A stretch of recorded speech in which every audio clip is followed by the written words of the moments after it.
ಅಜ್ಜಿ ಕತೆ ಹೇಳಜ್ಜಿ. ಹಾಯ್, ನಾನು ಮಮತಾ. ವಿದ್ಯೆ ಇಲ್ಲದವನು ಹದ್ದಿಗಿಂತ ಕಡೆ ಅನ್ನೋದು ನಿಜವಾದ ಮಾತು. ವಿದ್ಯಾವಂತರಿಗೆ ಎಲ್ಲಿ ಹೋದ್ರೂ ಗೌರವ ಸಿಗುತ್ತೆ. ಹಾಗೆ ಪುಸ್ತಕವನ್ನ ಜಾಸ್ತಿ ಓದೋದ್ರಿಂದ ವಿದ್ಯೆ ಬುದ್ಧಿ ಎರಡೂ ಸಿಗುತ್ತೆ. ಹಾಗಾದ್ರೆ ಪುಸ್ತಕದ ಮಹತ್ವ ಏನಿದೆ ಅನ್ನೋದನ್ನ ಕತೆ ಮೂಲಕ ಕೇಳೋಣ ಬನ್ನಿ. ಒಂದು ಹಳ್ಳಿಯಲ್ಲಿ ಅಣ್ಣ ತಮ್ಮ ಇದ್ರು. ಅಣ್ಣನ ಹೆಸರು ಶ್ಯಾಮ, ತಮ್ಮನ ಹೆಸರು ಶಂಕರ ಅಂತ. ದೊಡ್ಡೋನು ಜಾಣನಾಗಿದ್ದ, ಚಿಕ್ಕೋನು ಸ್ವಲ್ಪ ಮೂರ್ಖನಾಗಿದ್ದ. ಹಿಂಗಿರುವಾಗ ಅವ್ರ ತಂದೆ ತೀರ್ ಹೋದ್ರು. ತಂದೆ ಸತ್ತೋದ್ಮೇಲೆ ಅಣ್ಣ ತಮ್ಮನ ಪಾಲಿಗೆ ಒಂದು ಮುದಿ ಎತ್ತನ್ನ ಕೊಟ್ಟು ತಾನು 20 ಹಸುಗಳನ್ನಿಡ್ಕೊಂಡ. ಶಂಕರ ತನ್ನ ಮುದಿ ಎತ್ತನ್ನ ಹೊಡ್ಕೊಂಡು ಹೆಗಲಿಗೊಂದು ಕೊಡಲಿ ಏರ್ಸಿ ಕಾಡಿಗೆ ಹೋದ. ಎತ್ತು ಹುಲ್ ಮೇಯ್ತಿರುವಾಗ ಇವನು ಮರದ ಕೆಳಗ್ ಕುಳಿತ. ನಿಧಾನವಾಗಿ ನಿದ್ದೆ ಬರೋಕ್ ಶುರುವಾಯ್ತು. ಆದ್ರೆ ಮರದ ರೆಂಬೆಗಳು ಗಾಳಿಗೆ ಸುಯಿ ಸುಯಿ ಅಂತ ಶಬ್ದ ಮಾಡ್ತಿದ್ವು. ಇದ್ರಿಂದ ಶಂಕರ ಸಿಟ್ಟಿಗೆದ್ದು ಕೊಡಲಿಯಿಂದ ಮರಕ್ ಹೊಡೆದ. ಆಗ ಮರದಿಂದ ಬಂಗಾರದ ನಾಣ್ಯಗಳು ಸುರಿಯತೊಡಗಿದ್ವು. ಶಂಕರ ಅವನ್ನ ಗಂಟು ಕಟ್ಕೊಂಡ್ ಮನೆಗ್ ಬಂದ. ಅದನ್ನ ನೋಡಿ ಅಣ್ಣಂಗೆ ಆಸೆ ಆಯ್ತು. ಈ ನಾಣ್ಯಗಳನ್ನ ನಾವಿಬ್ರು ಸಮಪಾಲ್ ಮಾಡ್ಕೊಳ್ಳೋಣ ಅಂತ ಹೇಳ್ದ ಅಣ್ಣ. ಆಗ್ಲಿ ಎಂದ ಶಂಕರ ಪಕ್ಕದ ಮನೆಗೆ ಹೋಗಿ ಅಳತೆ ಮಾಡೋಕೆ ಅಂತ ಸೇರಂತಂದ. ಪಕ್ಕದ ಮನೆಯವನು ಕುತೂಹಲದಿಂದ ಅಳತೆಯ ಸೇರಿನ ತಳಕ್ಕೆ ಮೇಣ ಮೆತ್ತಿದ. ನಾಣ್ಯ ಅಳೆದು ಸಮಪಾಲ್ ಮಾಡ್ಕೊಂಡು ಅಳತೆಯನ್ನ ವಾಪಸ್ ಕೊಟ್ಟಾಗ ಸೇರಿನ ತಳದಲ್ಲಿ ಅಂಟ್ಕೊಂಡಿದ್ದ ನಾಣ್ಯವನ್ನ ಕಂಡು ನೆರೆಮನೆಯವನು ಆ ಸುದ್ದಿಯನ್ನ ಇನ್ನೊಬ್ನಿಗೆ ಹೇಳ್ದ. ಅದು ಕಿವಿಯಿಂದ ಕಿವಿಗೆ ಹೋಗಿ ಊರಲ್ಲೆಲ್ಲ ಹೊಪ್ತು. ಆಗ ಅಣ್ಣ, ನಮ್ಮ ಹತ್ರ ಸಾಕಷ್ಟು ಚಿನ್ನ ಇದೆ ಅಂತ ಊರವ್ರಿಗೆಲ್ಲ ಗೊತ್ತಾಗಿದೆ. ಸ್ವಲ್ಪ ದಿನ ಎಲ್ಲಾದ್ರೂ ಹೋಗ್ಬಿಡೋಣ, ನಾಣ್ಯಗಳನ್ನ ನೆಲದಲ್ಲಿ ಹುಗಿದಿಡೋಣ ಅಂತ ಹೇಳ್ದ. ಹಾಗೆ ಚಿನ್ನವನ್ನೆಲ್ಲ ನೆಲದಲ್ಲಿ ಹುಗಿದು ಸೋದರರು ಊರ್ ಬಿಟ್ಟು ಹೊರಟ್ರು. ಸ್ವಲ್ಪ ದೂರ ಹೋಗುವ ಹೊತ್ತಿಗೆ ಅಣ್ಣ, ಮನೆಯ ಬಾಗಿಲು ಹಾಕೋದ್ ಮರ್ತು ಬಂದಿದ್ದೀನಿ, ಹಾಕೊಂಡ್ ಬರ್ತೀಯಾ ಅಂತ ಕೇಳ್ದ.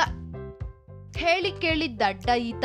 ಸರಿ ಅಂತ ಶಂಕರ ಮನೆಯ ಬಾಗಿಲನ್ನೇ ಕಿತ್ಕೊಂಡ್ ಬಂದ.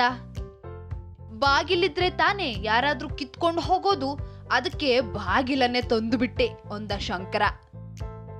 ಅಷ್ಟರಲ್ಲಿ ಒಬ್ಬ ದೊಡೋತಿ ವ್ಯಕ್ತಿ ಅದೇ ದಾರಿಯಲ್ಲಿ ಬಂದ. ಇವರಲ್ಲಿ ಯಾವುದೋ ವಿಳಾಸವನ್ನು ವಿಚಾರಿಸಿದ. ಆ ಊರು ಅಲ್ಲಿ ಆಗತ್ತೆ ಅಂತ ಈ ಶಂಕರ ತೋರಿಸೋಕೆ ಕೈ ಮಾಡ್ದ. ಕೈಯಲ್ಲಿದ್ದ ಬಾಗಿಲು ಆತನ ಮೇಲೆ ಬಿದ್ದು ಬಿಡ್ತು. ಆತ ಕೋಪದಿಂದ ಅಣ್ಣ ತಮ್ಮ ಇಬ್ರಿಗೂ ಹೊಡೆದು ಬಿಟ್ಟ. ಆಗ ಅಣ್ಣ, ನಿನ್ನ ಜೊತೆ ಹೊರಟ್ರೆ ಇಂತಹ ರದ್ದಾಂತಗಳೇ ಜಾಸ್ತಿ ಆಗ್ತವೆ, ನಾನು ಊರಿಗೆ ಹೋಗ್ತೀನಿ, ನೀನು ನನ್ನ ಹಿಂದೆ ಬರ್ಬೇಡ ಅಂತ ಅಣ್ಣ ಊರಿಗೆ ವಾಪಸ್ ಹೋದ. ಶಂಕರ ಮುನ್ನಡೆದ. ಹಾಗೆ ಹೋಗುವಾಗ ಒಂದು ಊರ್ ಸಿಕ್ತು. ಅಲ್ಲಿ ರೊಟ್ಟಿ ತಗೊಂಡು ಅದನ್ನ ತಿನ್ನೋಕೆ ನದಿ ಪಕ್ಕ ಕೂತ್ಕೊಂಡ. ತಿಂತಿರುವಾಗ ರೊಟ್ಟಿ ಜಾರಿ ನೀರಿನಲ್ಲಿ ಬಿದ್ದು ಹೋಯ್ತು. ಶಂಕರ ನದಿಯ ಅಂಚಿಗೆ ಬಂದು ಮರ್ಯಾದೆಯಿಂದ ನನ್ ರೊಟ್ಟಿ ಕೊಡು ಅಂತ ಕೂಗತೊಡಗ್ದ. ಅವನ ಅವಾಂತರ ತಡೆಯಲಾಗದೆ ನದಿಯಲ್ಲಿದ್ದ ಜಲರಾಕ್ಷಸನೊಬ್ಬ ಹೊರಗೆ ತಲೆ ಹಾಕ್ದ. ಯಾಕೆ ಹಾಗೆ ಕೂಗ್ತಾ ಇದ್ದೀಯಾ? ನಾನು ನಿದ್ದೆ ಮಾಡ್ಬೇಕು, ಆ ಕಡೆ ಹೋಗು ಅಂತ ಹೇಳ್ದ. ಶಂಕರ ಅತ್ತ ಗಮನ ಕೊಡದೆ, ಅದೆಲ್ಲ ನಂಗೆ ಗೊತ್ತಿಲ್ಲ, ನಾನು ತಿಂತಾ ಇದ್ದ ರೊಟ್ಟಿನ ನಂಗೆ ಕೊಡು ಅಂತ ಕೂಗತೊಡಗ್ದ. ರಾಕ್ಷಸ ಬೇಸರದಿಂದ, ಹಾಳಾಗ್ಲಿ ನಿನ್ ರೊಟ್ಟಿ, ಅದಕ್ಕಿಂತ ಒಳ್ಳೆ ವಸ್ತುವನ್ನ ನಿಂಗೆ ಕೊಡ್ತೀನಿ, ಇದೊಂದು ಮಾಯಾವಿ ತಟ್ಟೆ, ಇದ್ರ ಮುಂದೆ ನಿಂತು ನಂಗೆ ಹಸಿವಾಗಿದೆ, ನಂಗೆ ಇಂತಹ ಆಹಾರ ಬೇಕು ಅಂತ ಹೇಳಿದ್ರೆ ತಕ್ಷಣ ನಿಂಗೆ ಆ ಆಹಾರ ಸಿಗುತ್ತೆ, ಈಗ ಗಲಾಟೆ ಮಾಡ್ಬೇಡ, ಹೋಗು ಅಂತ ಹೇಳ್ತು ಆ ಜಲರಾಕ್ಷಸ.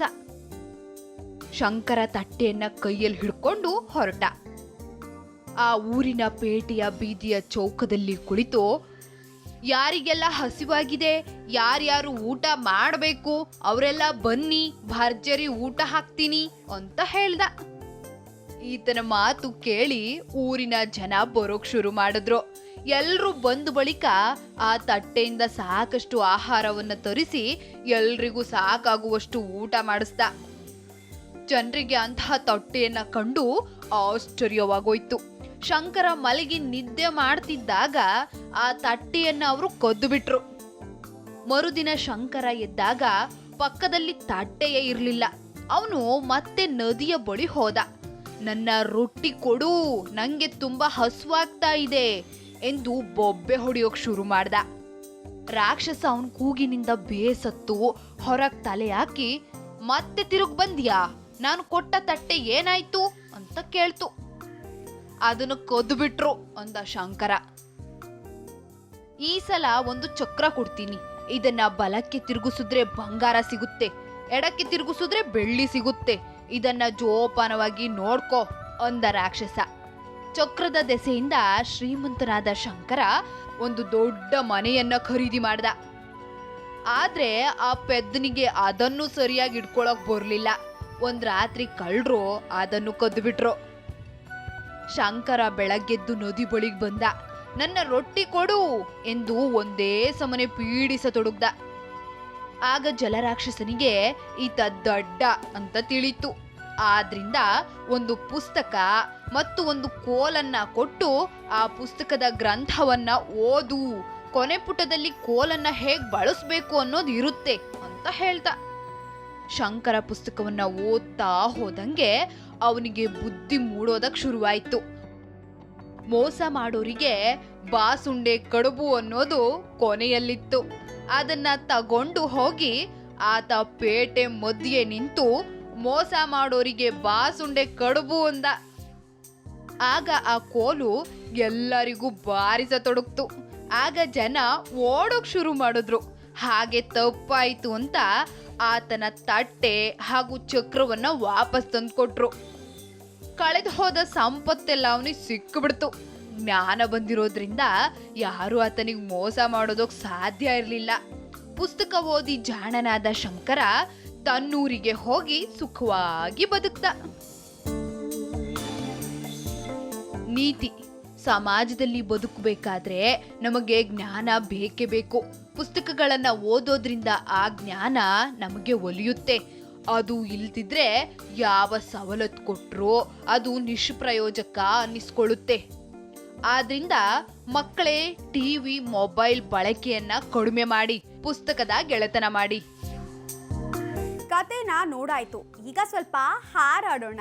ಅಯ್ಯೋ ನಮ್ಗೆ ರೆಕ್ಕೆ ಕೊಟ್ಟಿಲ್ಲ ದೇವ್ರು ಅಂದ್ರ ಚಿಂತೆ ಮಾಡಬೇಡಿ, ಈಗ ನಿಮ್ಮನ್ನೆಲ್ಲ ಹಾರಾಡ್ಸೋಕೆ ಪ್ಯಾರಾಚೂಟ್ ಬರ್ತಾ ಇದೆ ನೋಡಿ. ನಿನ್ನೆ ನಂದು ರಿಸಲ್ಟ್ ಬಂತಲ್ಲ, ನಾನು ನಿರೀಕ್ಷೆ ಮಾಡದೇ ಇರೋದು ಆಗೋಯ್ತು. ಏನಾಯ್ತು? ಅಪ್ಪಿ ತಪ್ಪಿ ಫೇಲ್ ಆಗೋದ್ಯಾ? ಅಯ್ಯೋ, ಹೆಂಗ್ ಲೆಕ್ಕಾಚಾರ ಹಾಕಿದ್ರು 3 ಸಬ್ಜೆಕ್ಟ್ ಗೋತಾ ಅನ್ಕೊಂಡಿದ್ದೆ. ಆದ್ರೆ ಎಲ್ಲಾನು ಪಾಸ್ ಆಗಿದ್ದೀನಿ. ಖುಷಿಲಿ ತೇಲಾಡ್ತಿದ್ದೀನಿ. ಓಹ್, ಒಂಥರ ಪ್ಯಾರಾಚೂಟ್ ತರ ಅನ್ನು. ನಾನ್ ಹೇಳಿದ್ದು ಆಕಾಶದಲ್ಲಿ ಮನುಷ್ಯರನ್ನ ಹಾರಾಡ್ಸೋ ಪ್ಯಾರಾಚೂಟ್ ಕಣೋ. ಓಹ್ ಅದಾ, ನಾನು ಫಿಲ್ಮ್ಗಳಲ್ಲಿ ನೋಡಿದ್ದೀನಷ್ಟೇ. ಕೇಳು ಅದ್ರ ಬಗ್ಗೆ. ವಿಮಾನ ಬರೋದಕ್ಕಿಂತ ಮುಂಚೆನೆ ಮನುಷ್ಯನನ್ನ ಹಕ್ಕಿ ತರ ಹಾರಾಡ್ಸಿರೋದು ಪ್ಯಾರಾಚೂಟ್, ಗೊತ್ತಾ? ಹಂಗ ಯಾವಾಗ ಕಂಡಿಡ್ದಿದ್ದು? 1700ರಲ್ಲಿ ಮೊದಲು ಈ ಪ್ಯಾರಾಚೂಟ್ ಗಳನ್ನ ತಯಾರು ಮಾಡ್ಲಾಯ್ತು. ಅಮೆರಿಕದವ್ರು ತಾನೇ? ಎಲ್ಲಾದ್ನೂ ಅವರೇ ಕಂಡುಹಿಡಿಬೇಕಾ? ಈ ಪ್ಯಾರಾಚೂಟ್ ಗಳನ್ನ ತಯಾರು ಮಾಡಿದ್ದು ಫ್ರಾನ್ಸ್ ಮಂದಿ. ಗ್ರೇಟ್. ಹೌದು, ಹೆಂಗಾರುತ್ತೆ ಭೂಮಿ ಬಿಟ್ಟು ಆಕಾಶಕ್ಕೆ? ಪ್ಯಾರಾಚೂಟ್ ಒಳಗಡೆ ಬಿಸಿಯಾದ ಗಾಳಿನ ತುಂಬಲಾಗತ್ತೆ. ಆಗ ಅದು ನಿಧಾನವಾಗಿ ಮೇಲಕ್ಕೆ ಹೋಗುತ್ತೆ. ಫ್ರಾನ್ಸ್ನವ್ರು ಕಂಡುಹಿಡಿದು ಹಾರಿಸಿದಾಗ ಯಾವ್ದು ಹೇರದ ಮೇಲೆ ಜನ ಕುಂತ್ರು ಅಂತ. ಮೊದಲು ಮಾನವರಹಿತ ಪ್ಯಾರಾಚೂಟ್ ಗಳನ್ನ ಮೇಲಕ್ಕೆ ಹಾರಿಸಲಾಯ್ತು. ಒಂದು ಇಂಟ್ರೆಸ್ಟಿಂಗ್ ಸಂಗತಿ ಅಂದ್ರೆ, ಮೊದಲು ಹಾರಾಡಿದ್ದು ಒಂದು ಕುರಿ, ಒಂದು ಹುಂಜ ಮತ್ತು ಒಂದು ಬಾತುಕೋಳಿ, ಗೊತ್ತಾ? ಮತ್ತೆ ಮನುಷ್ಯ ಯಾವಾಗ ಹಾರಾಡ್ದ? ಮೊಟ್ಟ ಮೊದಲಿಗೆ ಮನುಷ್ಯ ಪ್ಯಾರಾಚೂಟ್ ಅಲ್ಲಿ ಹಾರಾಡಿದ್ದು ಪ್ಯಾರಿಸ್ ನಲ್ಲಿ. ಅದು ಸುಮಾರು 5.5 ಮೈಲಿ ಹಾರಾಟ ಮಾಡಿತ್ತು.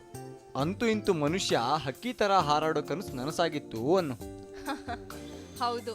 ಈಗೆಲ್ಲ ಒಳ್ಳೊಳ್ಳೆ ಬಲೂನ್ ಗಳನ್ನ ತಯಾರು ಮಾಡಿದ್ದಾರೆ. ಬಿಸಿ ಗಾಳಿಗೋಸ್ಕರ ಬೆಂಕಿನ ಉಪಯೋಗಿಸ್ತಾರೆ. ಅದು ಕೂಡ ಪ್ಯಾರಾಚೂಟ್ ಒಳಗಡೆನೆ ಇರುತ್ತೆ.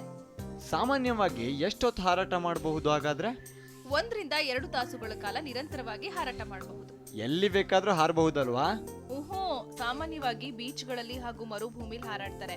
ಯಾಕಂದ್ರೆ ಅಲ್ಲಿ ಮರ, ಕರೆಂಟ್ ಲೈನ್ಗಳು ಅಂತ ಡಿಸ್ಟರ್ಬೆನ್ಸ್ ಇರಲ್ಲ. ಮರ ಇರೋ ಕಡೆ ಹಾರೋಕ್ ಹೋದ್ರೆ ಎಲ್ಲಾದ್ರೂ ಸಿಕ್ಕಾಕೊಂಡು ಬಾವಲಿ ತರ ನೇತಾಡೋದ್ ಗ್ಯಾರಂಟಿ.